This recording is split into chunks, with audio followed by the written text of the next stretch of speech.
Тосмай заспокоїть нестерпний кашель. Тосмай кашлю немає. Кіт Келлог в середу, 19 лютого, прибув з візитом до Києва. Про це повідомляють наші колеги із Суспільного. На залізничному вокзалі Келлога зустріла посолка США в Україні Бріджит Брінк. Коментуючи свій візит до Києва, спецпредставник Трампа наголосив, що це шанс провести хороші потенційні переговори. Одні ми вже вчора бачили переговори в Саудівській Аравії. Сподіваємося, що всі інші, вони точно інші, бо вони з нами принаймні. Ми будемо слухати, каже Келлог, ми готові надати необхідне. Ми розуміємо необхідність гарантій безпеки. Частина моєї місії – слухати. Теж непогано, бо, як ми знаємо, треба вміти слухати ще когось, крім себе, як це робить Дональд Трамп. І крім Російської Федерації. Потім повернуся до США, говорить Кіт Келлог, поговорю з президентом Трампом, щоб бути впевненими, що ми все правильно розуміємо. Підкреслив Келлог, не можу не погодитися, бо впевненості, що вони все правильно розуміють, якось немає. Нагадаю, що напередодні закінчення війни в Україні та підтримку зі сторони Європи і підтримку безпеки в Європі на загал Кіт Келлог обговорив із польським лідером Анджеєм Дудою. Президент Польщі Анджей Дуда напередодні зустрівся зі спеціальним представником президента США з питань України та Росії Кітом Келлогом. Ми для вас висвітлювали цю тему. Хто хоче бачити детальніше в ексклюзивах 24-го на Ютубі, 24-го, де ви і цю трансляцію можете дивитися, можете ознайомитися. Про що ж говорили Кіт Келлог та Анджей Дуда. Головною темою переговорів стало закінчення війни в Україні. Про це йдеться і на офіційному сайті глави Польської Республіки. Після переговорів Анджей Дуда заявив, що американська сторона запевнила його у відсутності намірів скорочувати чисельність своїх військ у Східній Європі. Немає жодних побоювань, що Сполучені Штати знизять рівень своєї присутності в нашій країні. Про що і Трамп, говорить пізніше трохи про це. США немає жодних свідчень того, що США якимось чином відмовляться від своєї відповідальності або спільної відповідальності за безпеку цієї частини Європи. Навпаки, я сподіваюся, що завдяки зусиллям, яких доклав президент Дональд Трамп, війна Росії проти України закінчиться.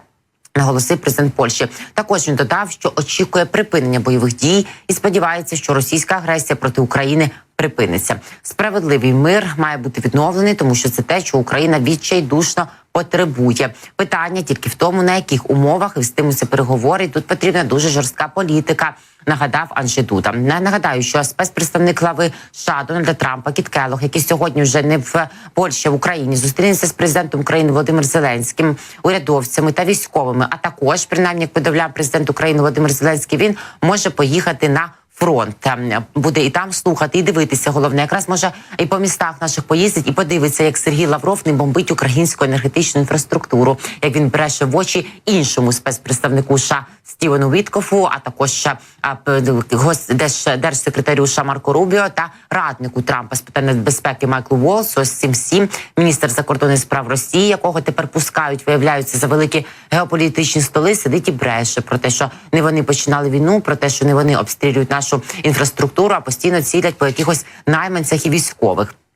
Також нагадаю, що 3 дні перебуватиме Кіт Келлог в Україні в рамках візиту, запланованого зустріч із президентом Зеленським. Келлог відвідує Україну зараз на загал в рамках свого європейського турне, яке включало на Мюнхенську конференцію з безпеки, де ми також слухали Келлога, переговори з країнами НАТО та ЄС. Все це входить до пакету відвідин Келлогом європейського континенту. Нагадаю, що його візит анонсувався ще на початку січня. Ми його чекали на початку січня. Потім дещо було відтерміновано через юридичні чинники, тому що говорили в адміністрації Трампа, що давайте вже після Нового року, після інавгурації, тобто після 20 січня. От бачимо, Келлог вже їздить. Кіт Келлог вже приїздив до України у 2023 році, але як приватна особа під час свого першого візиту. Тоді він відвідав Харків та інші міста. Тобто Кіт Келлог вже бачив, як ми з вами розуміємо, всі злочини Російської Федерації, і будемо сподіватися, що цього разу йому ще краще це все буде видно, і він неодмінно це все ретранслює Трампу, і воно до нього,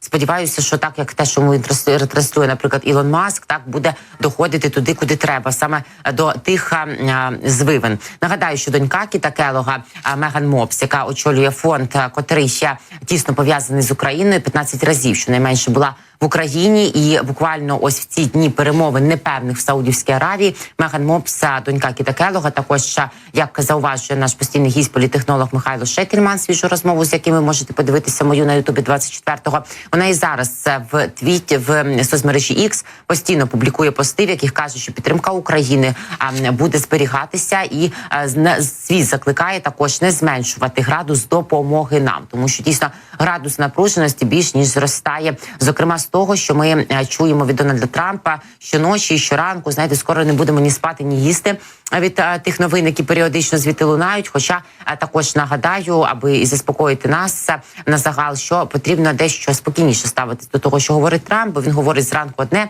ввечері інше, його дії можуть все-таки відрізнятися від його слів. Але те, що ми побачили в Саудівській Аравії, м'яко кажучи, не дуже надихає. Водночас заспокоюють і наші експерти-міжнародники, що, можливо, це було тільки промацування, що насправді нічого нового ми звідти не почули, що теж правда, причому ні від одної, ні від іншої сторони. Нічого нового ми на загал не почули і напередодні з прес-конференції Дональда Трампа в його резиденції Мар-а-Лаго, але тим не менше давайте послухаємо, поаналізуємо, про що ж він поназаявляв. Зокрема, президент США Дональд Трамп заявив, що можливо зустрінеться з російським диктатором Путіним вже до кінця лютого. В принципі, як теж було і анонсовано. Ймовірно, відповів Трамп на запитання про зустріч лідерів наприкінці прес-конференції в Мар-а-Лаго, практично вже залишаючи захід. Отак коротко і неясно. Раніше держсекретар США Марко Рубіо заявив, що наразі Сполучені Штати та Росія ще не узгодили дату зустрічі своїх лідерів. Про це казав і представник російської делегації в Саудівській Аравії Юрій Ушаков, що домовленості ще тривають. Також Трамп прокоментував нашу неучасть, яка нас не влаштувала у переговорах в Саудівській Аравії, а в дуже дивному векторі, такому конфігурації. Виявляється, що ми мали 3 роки, щоб домовитися, говорить Дональд Трамп. От хотілося б спитати нього детальніше, а де би ми від 100 до 200 атак на фронті щодня від російських терористів, від запуску по наших головах від 70 до 200 повітряних цілей щоночі, включаючи ракети, дрони і все те, що має в своєму арсеналі і номенклатурі повітряних цілей Російська Федерація, де ми мали час знайти і з ким, головне, домовлятися. От 2 питання, які би теж я поставила Дональду Трампу. Я не була, звісно, напередодні в Мар-а-Лаго, хоча шкода. І от де і як, і з ким. От чомусь про це він не говорить. Але він розуміє нас. Він розуміє, що в нас є невдоволення через те, що нас не було на цих початкових, як він артикулює, переговорах. Але виявляється, що ми мали своє місце всі 3 роки і задовго до того. Дональд Трамп на прес-конференції в своєму маєтку Мар-а-Лаго, відповідаючи на питання, чи є у нього якась відповідь українцям, які після 3 років війни можуть відчувати зраду або розчарування через відсутність за столом переговорів в Саудівській Аравії, відповів наступне. Я справді розчарований тим, що сталося. 3 роки я спостерігаю за цією війною, якої не було б, якби я був президентом. Я бачу страшні втрати, яких світ не знав з часів Другої світової війни. Це болісно. Це можна було б вирішити дуже легко. Навіть не дуже досвідчений переговорник міг би це вирішити ще кілька років тому, без великих втрат територій, без втрат багатьох життів і без руйнування міст, які просто лежать в руїнах. Ті величні золоті куполи, які розбиті, вже ніколи не будуть відновлені. Цю війну можна було зупинити ще тоді, без кровопролиття, без значних територіальних втрат, без зруйнованих міст. Це пам'ятки, яким сотні років, і вони безцінні. Цивілізація змінилася назавжди. Чому? Тому що свого часу не було зроблено кроків до миру, тож коли вони переживають через відсутність місця за столом переговорів, варто зазначити, що той, хто мав би домовитись, повинен був зробити це ще давно.